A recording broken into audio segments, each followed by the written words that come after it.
Boa tarde a todos.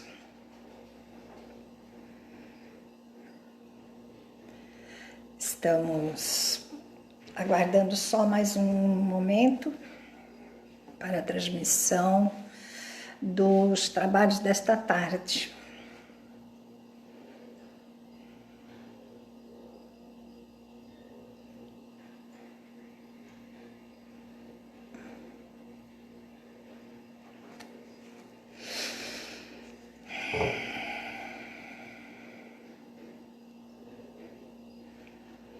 Então, muito boa tarde, sejam bem-vindos ao Centro Espírita Allan Kardec. É com muita alegria no coração que, mais uma vez, pedindo auxílio e a bondade dos amigos espirituais, nós iniciamos mais um trabalho da divulgação do pouco que nós conhecemos, sabemos. Nós viemos aqui com muita alegria, volto a dizer, trazer para todos nós. Abrindo a tarde, nós vamos fazer a leitura do livro Vinha de Luz, de Chico Xavier, pelo Espírito Emmanuel. E o título é Avareza. E disse-lhe: acautelai-vos e guardai-vos da avareza, porque a vida de cada um não consiste na abundância das coisas que possui. Isso se encontra em Lucas, capítulo 12, versículo 15. Então, Emmanuel nos explica essa citação de Jesus. Fujamos à retenção de qualquer possibilidade sem espírito de serviço. A avareza não consiste apenas em amealhar o dinheiro nos cofres da mesquinhez. As próprias águas benfeitoras da natureza, quando encarceradas sem preocupação de benefício, costumam formar zonas infecciosas. Quem vive à cata de compensações, englobando-as ao redor de si, não passa igualmente de avaro infeliz. Toda avareza e centralização doentia, preparando metas de sofrimento. Não basta saber pedir, nem basta a habilidade e a eficiência em conquistar. É preciso adquirir no clima do Cristo, espalhando os benefícios da posse temporária, para que a própria existência não constitua obstáculo à paz e à alegria dos outros. Inúmeros homens atacados pelo vírus da avareza, muito ganharam em fortuna, autoridade e inteligência, mas apenas conseguiram, ao termo da experiência, a perversão dos que mais amavam e o ódio dos que lhes eram vizinhos. Amontoaram vantagens para a própria vida, arruinaram-se, envenenando igualmente os que lhes partilharam as tarefas do mundo. Recordemos a palavra do Mestre Divino, gravando-a no Espírito. A vida do homem não consiste na abundância daquilo que possui, mas na abundância dos benefícios que esparge e semeia, atendendo aos desígnios do Supremo Senhor. Vamos aproveitar o momento e elevar os nossos pensamentos a Deus, nosso Pai, nosso Criador. Agradecendo por todas as bênçãos que temos, da vida, da saúde, da alegria, da vontade de viver, de aprender. Por tudo que temos, por tudo que somos, pela família, pelos amigos, por tudo que aprendemos, pela nossa evolução, Por tudo, Senhor Deus, te damos graças sempre. Agradecemos também ao Senhor Jesus, nosso mestre querido, nosso mestre amado, por tanta bondade, por tanta paciência que tem com todos nós, sabedor que somos, que os nossos caminhos são mais devagar um pouco, andamos mais devagar um pouco. Agradecemos aos nossos queridos mentores por estarem sempre conosco, por nos amarem tanto, devotarem mesmo uma vida toda ao nosso lado.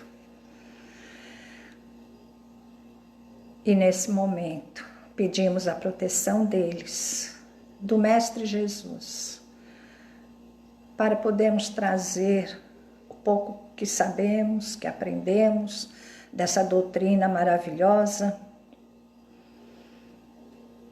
para que juntos possamos elevar um pouco os nossos pensamentos, abrir um pouco mais, expandir um pouco mais a nossa consciência e assim podemos fazer as mudanças que precisamos em prol de nós mesmos, em prol dos nossos semelhantes. Sê conosco agora, Senhor Jesus, em todos os momentos de nossas vidas. Que assim seja.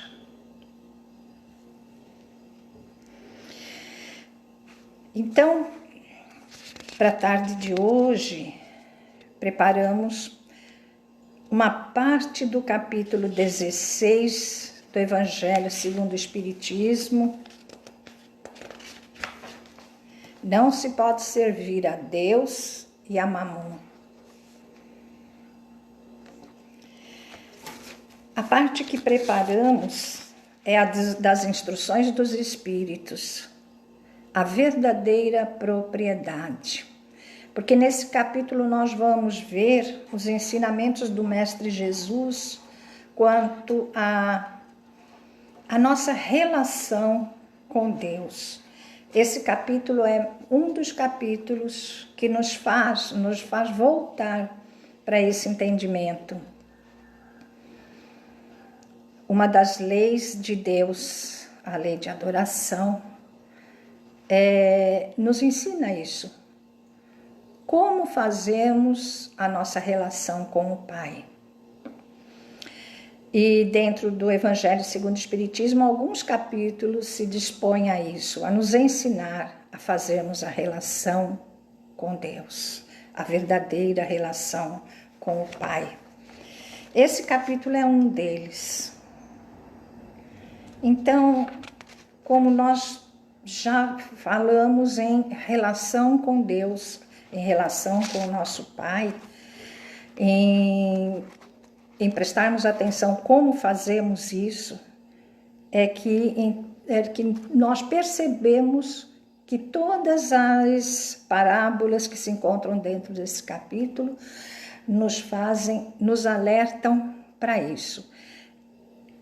Essas observações são bem dirigidas à nossa relação enquanto aqui na Terra, enquanto na matéria, nós fazemos com o dinheiro, mas com o dinheiro e com as coisas da matéria, porque mamon significa em hebraico a riqueza, né? O dinheiro, a riqueza, enfim. E esse capítulo nos alerta para isso. Nos alerta também porque nós temos que estar sempre em relação com Deus, aqui na matéria, fora da matéria. E algumas coisas nós temos que observar muito bem para podermos estar fazendo uma boa relação com o nosso Pai. Essa observação é muito importante. Então, Jesus, nas suas diversas parábolas, ele nos alertando em algumas quanto à semeadura, nos alertando o nosso trabalho em nos melhorarmos, o campo que nós estamos preparando para a semeadura, e assim vai indo. Nós vamos perceber que todas as parábolas são em torno de o que nós fazemos com aquilo que nós conseguimos aqui. Aquilo que nós conseguimos, seja com o trabalho, honesto, tudo bem, seja com o que nós recebemos por herança, por alguma situação em nossa vida. Enfim, são os bens materiais, se referem diretamente aos bens materiais. Então, nós já vamos ler ou falar um pouquinho sobre algumas parábolas de Jesus para a gente dar uma pincelada, né, de como foi que Kardec compôs esse capítulo. E por que, né, ele compõe esse capítulo todo baseado na observação para o mau uso que fazemos, muitas vezes, dos bens que adquirimos. Uma das parábolas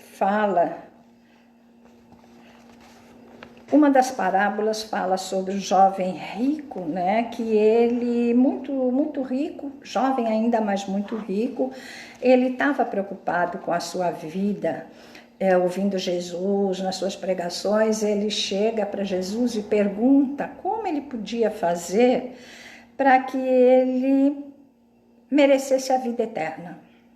Então Jesus lhe diz que ele devia, sabendo que ele era muito rico, Jesus diz que ele devia ir vender tudo, distribuir aos pobres e depois voltar e segui-lo.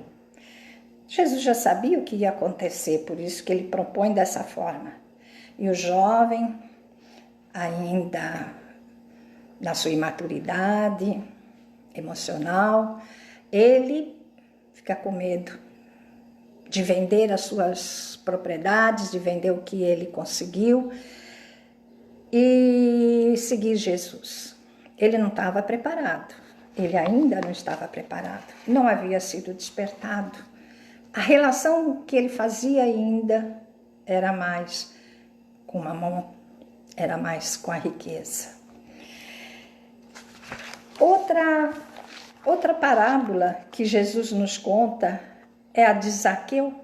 Zaqueu era um publicano, um homem que cobrava impostos, portanto, um homem que era antipático ao olhar dos seus semelhantes, né? Mas ele era um homem que amava as coisas de Jesus. Já ouvia falar muito dele, tinha muita vontade de conhecê-lo. Sabendo que ele estava na sua cidade, nesse momento, ele então vai ao encontro de Jesus. Mas de longe ele vê que, por causa da sua estatura, do seu tamanho, que não era muita coisa, ele não era um homem muito grande, ele fica preocupado de não poder ver Jesus. Então, a primeira coisa que ele percebe é que tinha uma árvore ali perto, ele sobe e fica esperando Jesus passar. Nisso, Jesus passa, percebendo ele lá, chama Zaqueu. Desce, Zaqueu, eu preciso esta noite ficar em sua casa. Eu preciso de um lugar para dormir. Zaqueu fica tão feliz, porque além dele ter visto o mestre, ele ainda não só foi visto pelo mestre Jesus, mas é escolhido por ele para passar algumas horas juntos. Quanta oportunidade, então, ele teria, né? Conversar com Jesus, perguntar muitas coisas. Então, ele ficou maravilhado, desceu, correu para sua casa para preparar tudo. Essa atitude não foi muito bem vista aos olhos das pessoas, porque eles achavam que Jesus não podia estar na casa de um publicano, de um homem que eles achavam que era um pecador, um homem avarento. Mas chegando lá, conversando com ele, Zaqueu então disse ao Senhor: Senhor, eu dou a metade dos meus bens aos pobres. E se defraudei alguém na minha vida, eu vou devolver 4 vezes mais. Então Jesus vê que aquele homem tinha um coração bom. Ele era um publicano, era um homem que ganhava a sua vida fazendo cobrança de impostos. Ele era rico, mas ele ao mesmo tempo tinha já despertado o lado da caridade, o lado de enxergar o seu irmão em dificuldade, de ajudar o seu irmão em dificuldade. A riqueza que ele havia feito, construído com o seu trabalho, não estava só para o seu progresso, para o seu prazer, para o seu gozo próprio e de sua família. Ele já pensava no seu próximo, coisa um pouco difícil, mas ele estava já nesse grau de evolução, de melhoramento. Então Jesus disse: hoje a salvação entrou nesta casa, porque este também é filho de Abraão. Abraão era assim tido dentro da cultura do povo, Deus para eles, né? Pois o Filho do Homem veio para buscar e salvar o que estava perdido. Jesus não disse que ele tinha que se desfazer de toda a sua riqueza. Não havia necessidade, porque o homem já falou para ele, antecipou a Jesus o que estava fazendo com aquele dinheiro. Então, como nós vemos, não é a riqueza em si, não é ter posses, bens, que tem o prejuízo, que tem o problema, a dificuldade. O problema todo está em como usar essa riqueza que veio ter as mãos da pessoa. A parábola do mal rico também explica muito bem aquele homem muito rico que morava num castelo, num lugar muito grande, e que fora dos muros do seu castelo havia um homem muito pobre, Lázaro, né?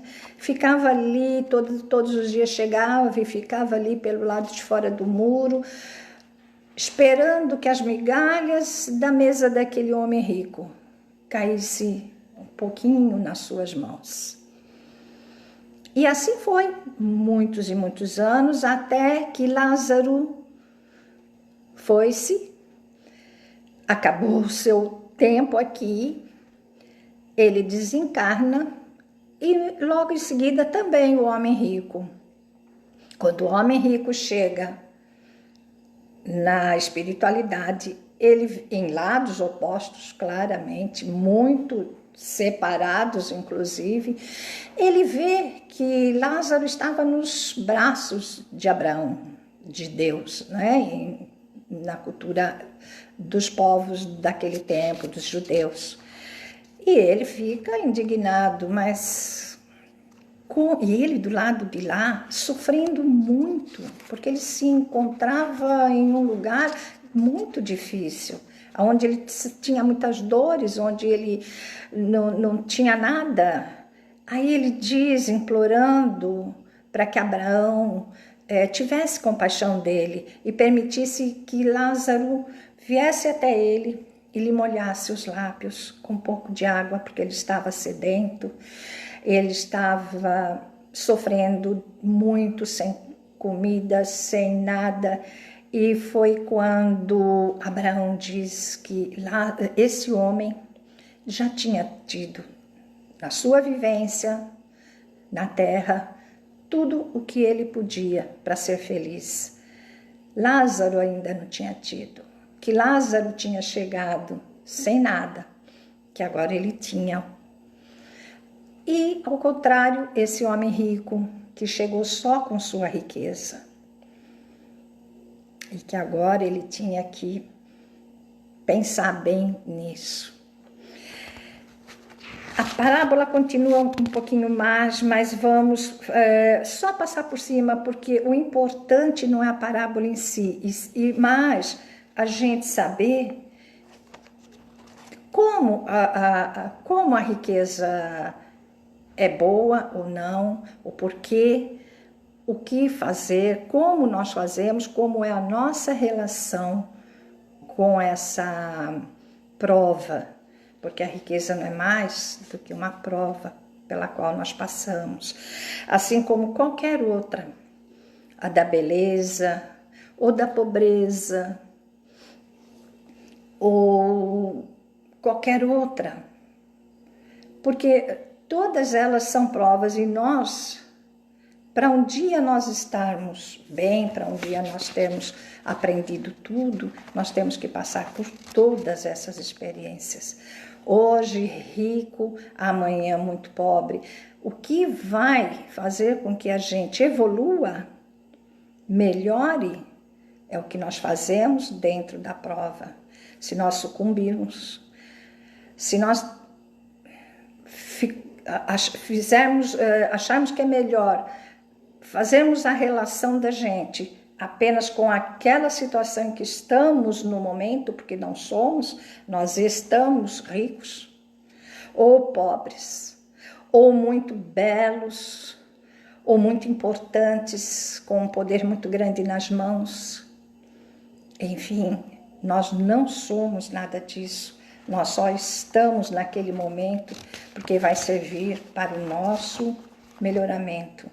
Então, toda a consequência do que fazemos dentro das provas vai servir para que a gente chegue melhor ou pior do outro lado. Quando nós estudamos a parte das instruções dos espíritos a respeito dessas parábolas todas, desses ensinamentos todos, nós vamos ver que essa parte se divide em duas, é o item 9 e o 10. No item 9, Pascal, um espírito que traz as instruções para Kardec, ele fala o seguinte: o homem não possui de seu senão aquilo que pode levar deste mundo. O que encontra aqui chegando e o que deixa partindo, ele usufrui durante a sua estada aqui. Ele não leva. Mas como é forçado a abandonar essas coisas que nós encontramos aqui, né? Então resta-lhe apenas o gozo e não a posse real. Então, o que é que ele possui? Nada do que é de uso do corpo, mas tudo que é de uso da alma.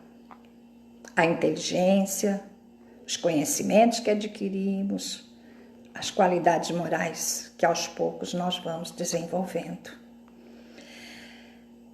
Eis o que ele traz e o que ele leva, o que ninguém tem o poder de tirar-lhe.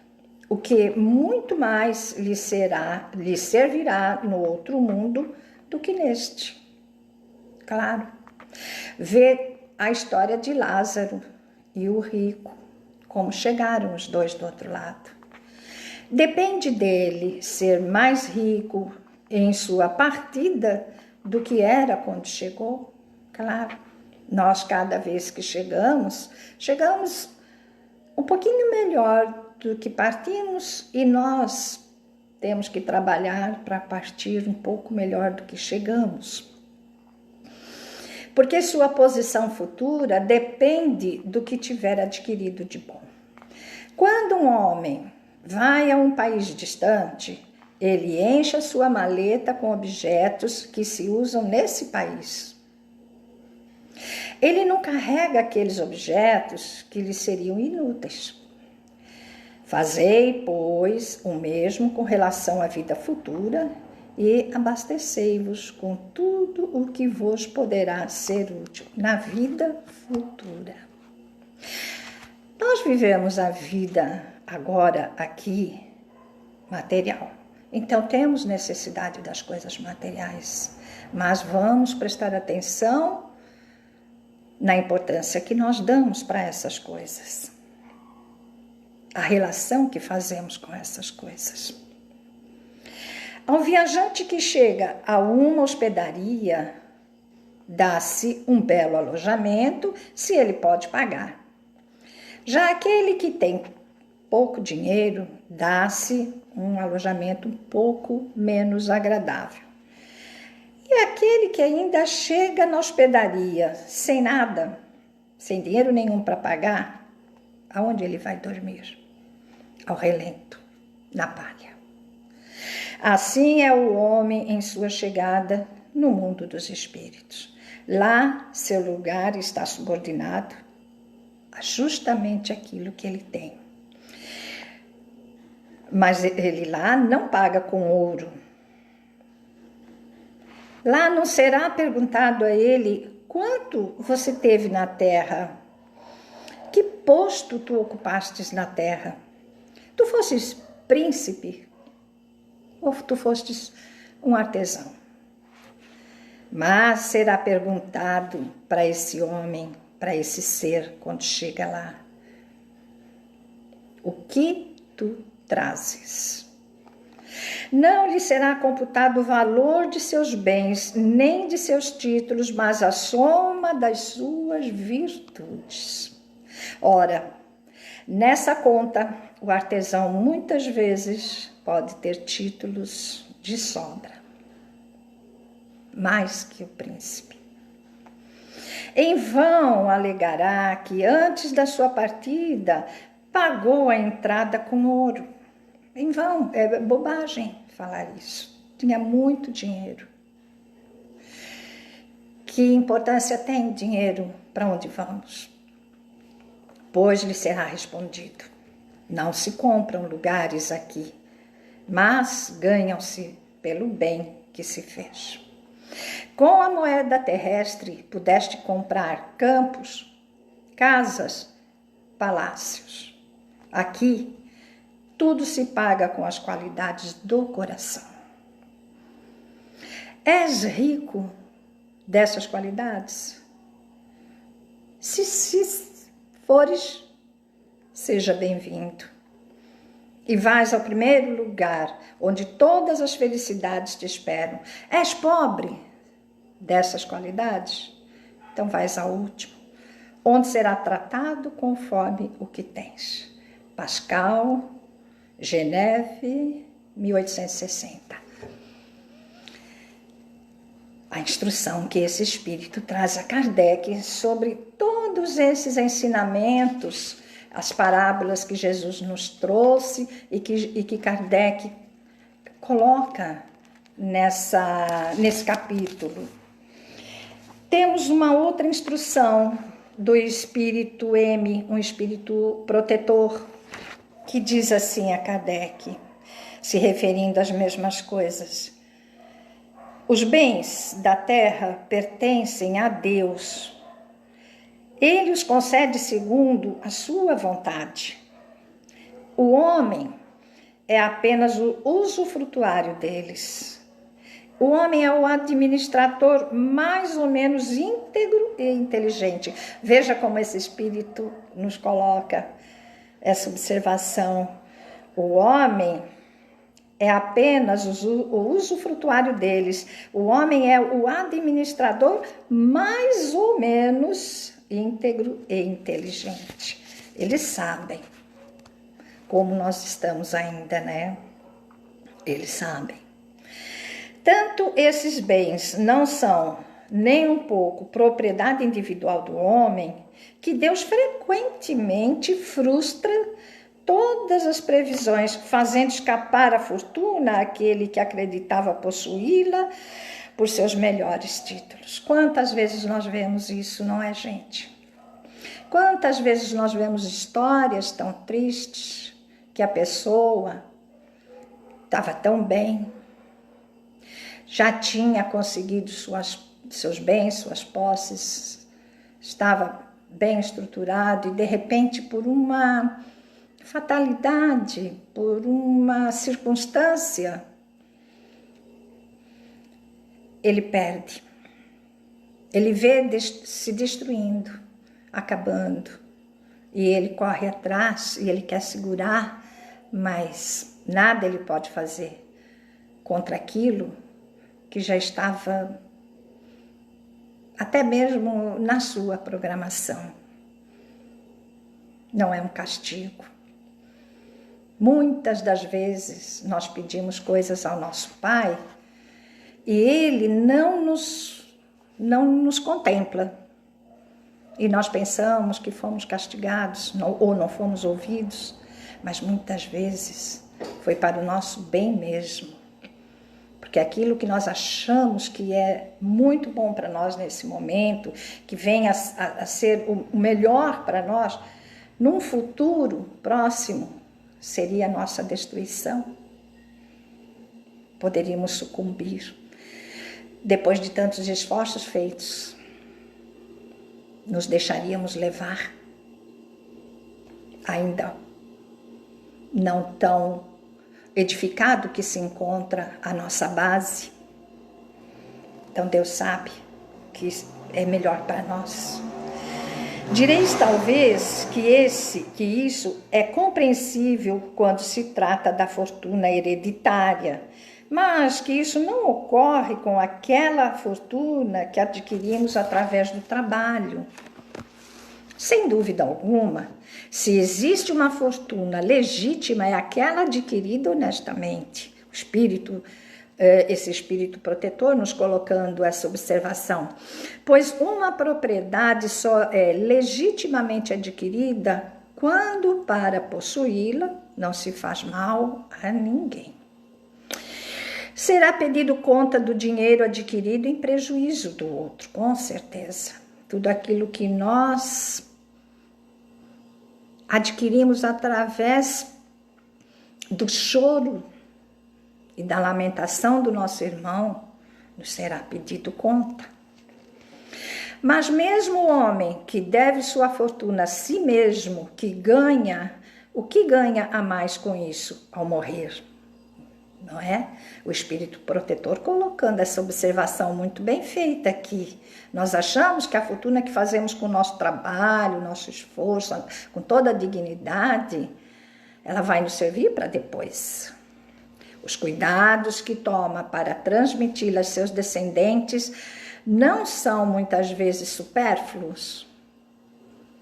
Pois se Deus não quer que ela lhes pertença aos herdeiros, né? Nada poderá prevalecer contra a sua vontade. Por outro lado, ele pode usar e abusar imprudentemente da fortuna durante a vida, sem ter que prestar contas? Não. Permitindo que ele a adquira, se Deus permitiu que ele adquirisse, Deus pode estar querendo recompensar durante essa vida os seus esforços, a sua coragem, a sua perseverança. Mas se ele não se serve dela senão para a sua satisfação e a satisfação dos seus sentidos ou do seu orgulho, se ela se torna, a riqueza se torna um motivo de queda em suas mãos, então seria melhor para ele que não a tivesse possuído. Claro, isso é o que nós falamos ali atrás. Às vezes um pedido nosso, achando que seria o melhor para nós, no futuro vai ser muito, muito problema. Então será melhor mesmo que nós a percamos. Ele perde de um lado o que ganhou do outro, anulando o mérito de seu trabalho. Claro. E quando deixar a terra, Deus lhe dirá que já recebeu a sua recompensa. Exato. Se a vida dele foi em torno de ganhar a fortuna, usufruir dessa fortuna, ele não pensa, mesmo que ele tenha adquirido com o suor do seu rosto, com o seu trabalho, mas ele só usou essa fortuna, essa riqueza para seu próprio prazer, só para si. Ele já usou, ele já foi beneficiado. Agora, qual a riqueza que ele tem para pagar a sua estada no mundo espiritual? Se ele não trabalhou essa parte, se ele não adquiriu essas riquezas, se ele não melhorou sua inteligência para o bem, se ele não trabalhou em cima, muitas vezes, do egoísmo, do orgulho, da avareza, se ele não trabalhou no sentido de aniquilar esses vícios e colocar no lugar as virtudes, que é com elas que ele vai entrar na vida verdadeira, não adiantou nada, mesmo tendo sido ganho honestamente, equilibradamente. Ficou só aqui, ficou só na matéria, e ele já foi gratificado por isso, na experiência que ele teve naquele momento. São lições maravilhosas de como nós devemos nos relacionar com Deus e com tudo aquilo que Ele nos empresta enquanto estamos por aqui. Nada é para nosso uso eterno. Não vamos levar nada daquilo que adquirimos. Só serve para nos ajudar a melhorar um pouco mais a nossa condição aqui, fazer uma base mais sólida, mais firme, para que a gente, em cima dessa base, possa ficar em pé e firme para fazer um trabalho gratificante de amor ao próximo. Um trabalho no bem. Por nós também, nos melhorando e melhorando a vida do irmãozinho que conosco aqui caminha, que para ele, no momento, o que lhe cabe neste momento é a experiência da pobreza e que ele muitas vezes passa de uma maneira muito digna. E é com as riquezas que ele adquire dentro dessa experiência, a riqueza moral, é que ele vai pagar a sua entrada na próxima vida.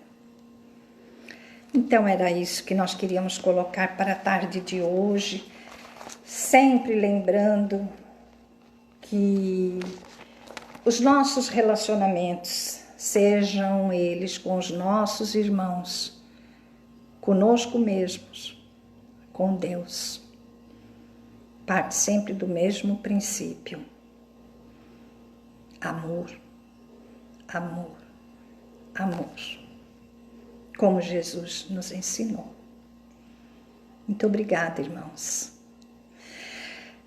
Elevamos o nosso pensamento mais uma vez, agradecendo muito a oportunidade que nos dá, Senhor Jesus, de estudar e de entender um pouquinho mais desses ensinamentos maravilhosos. Ajuda-nos, ó Mestre querido, a colocarmos todos esses aprendizados, todas essas lições em prática. Que possamos, Senhor Jesus, amar cada vez mais aos nossos irmãos, a nós mesmos. E, em primeiro lugar, a Ti, ó bondoso Pai, te dando graças por todas essas oportunidades. Que a Tua paz, Senhor Jesus, e a Tua luz se faça em todos os nossos corações, agora e sempre. Que assim seja. Obrigada, uma boa tarde a todos.